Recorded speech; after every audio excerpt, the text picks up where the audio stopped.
திமுக காங்கிரஸ் இடையே ஏற்பட்டுள்ள தேர்தல் கூட்டணி ஒரு பொருந்தா கூட்டணி என மதிமுக பொதுச் செயலாளர் வைகோ விமர்சித்துள்ளார். சென்னையில் உள்ள தென்மண்டல தேசிய பசுமை தீர்ப்பாயத்தில் ஷேல் எரிவாயு திட்டத்திற்கு எதிரான வழக்கில் ஆஜரான பின் செய்தியாளர்களை சந்தித்து அவர் இவ்வாறு கூறினார்.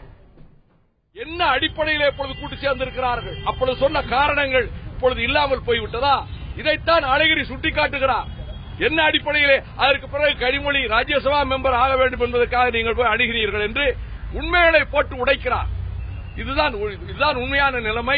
தமிழக மக்களுக்கு இது பொருந்தா கூட்டணி, கூடா நட்பால் அமைந்த கூட்டணி, தமிழக மக்களுக்கு வஞ்சகமும் துரோகம் செய்த கூட்டணி என்பது தமிழக மக்கள் நன்றாக அறிவார்கள். கலைஞர் என்ன எழுதினார் முரசொலியிலே?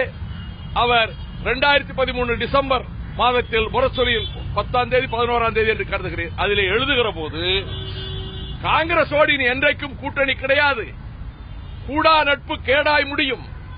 அது மட்டுமல்ல, என் மகள் கனிமொழியை திகார் சிறைச்சாலைக்கு அனுப்பிய காங்கிரஸ், எங்கள் அமைச்சர் ராஜாவை திகார் சிறைச்சாலைக்கு அனுப்பிய காங்கிரஸ், துணைவியார் தயாளு அம்மையாருக்கு அவ்வளவு துன்பத்தை கொடுத்த காங்கிரசோடு எப்படி நாம் கூட்டணியை தொடர முடியும் என்று கடுமையான அறிக்கை கொடுத்த